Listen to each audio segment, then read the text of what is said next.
is the biggest political prisoner release in U.S. history. The Trump administration has just brokered the release of 250 prisoners from Belarus. And a very special person was the negotiator who did this, bringing his total number of negotiated political prisoners from Belarus in less than a year at 500. The news today comes from President Trump's special envoy to Belarus, John Coale, which of course many of you know is my husband.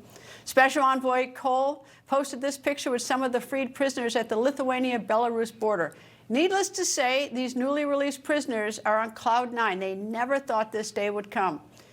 In the obviously easiest booking I've ever had in my career, earlier I spoke with Special Envoy to Belarus, John Coale. Okay, first, a little personal message. I promised the interview would get professional. I am enormously proud of you, John, since this is the first time we have spoken, since you haven't called me yet. I know you just got out of Belarus. But congratulations on getting the prisoners out. Yes, and they take our phones when we enter. That's why you didn't get a call. Okay. Yeah, and I know that. I understand that. I've been there with you. Okay. All right. How many did you get out today? 250, which brings our total well above 500. And what countries are these political prisoners from? Well, the good news is 235 of them came from Belarus. And after pretty strong negotiations, we got the government to say they can go home in Belarus, back to their homes. So they're from there. Then we have 15 of them that are from other countries or were high-profile people who, I guess, led some of the resistance. So 235 will go back to their homes. All right. Why were these 235 in prison to begin with?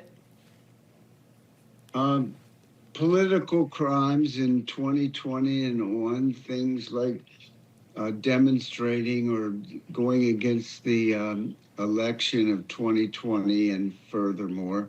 So they were those kind of crimes that in this government were frowned upon, to say the least.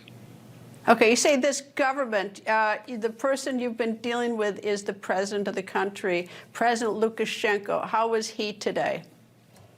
Couldn't have been better. Yesterday I met with the president of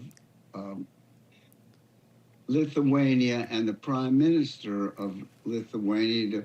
I'm trying to also solve the problems between those two countries, because that means it's easier for prisoners, it's easy for a lot of things when they get along. So I got the balloons that were coming over and shutting down the airport solved. There's lots of small issues that have been made into big issues. So I made good progress with Lithuania. And today I brought those same issues up to Lukashenko, the president. And so we're getting good movement towards peace between those two countries. We think we're going to get more out, and hopefully by the end of the year, get everybody out. All right. Two last questions. First of all, what did the prisoners say to you? Because a lot of them, they think they're going to die in prison, and they find out that this American shows up at the behest of President Trump and gets them out. So what did the prisoners say to you, and did Trump's name come up at all in this? Yes, what I did was, again, I opened the van door where there were 15 of them in the van. I walked in and I said, "You're free." They did not know that they were going to freedom. And I said that, and I said, "President Trump sent me to free you." And they were very excited. We then took them into the border room where they have to get their passports, things like that. And we gave them our phones. They called their families, who had no idea they were getting out. And most of them had been in 4 or 5 years.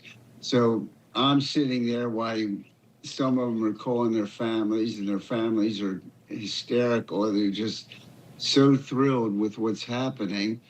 And it was quite emotional for them, and it was emotional for me. But it kind of makes everything worthwhile that we're doing.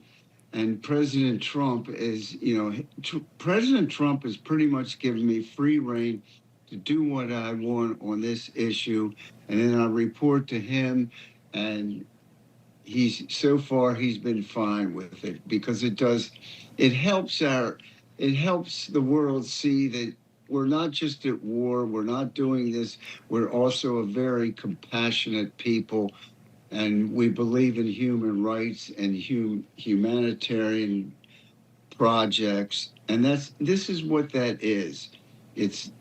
It's giving people freedom, people who for years and years had none, and now they do. All right, well, thank you, and I'll pick you up at the airport tomorrow, and I'm sure that all the animals will be happy to see you. I don't know if they'll quite appreciate what you've done, but anyway, all right, I'll talk to you later. Well, you get some sleep. I'll talk to you when you get up to catch your flight. See you, honey. That's so stupid. I can't believe you did that. Goodbye. People think news just happens. It doesn't.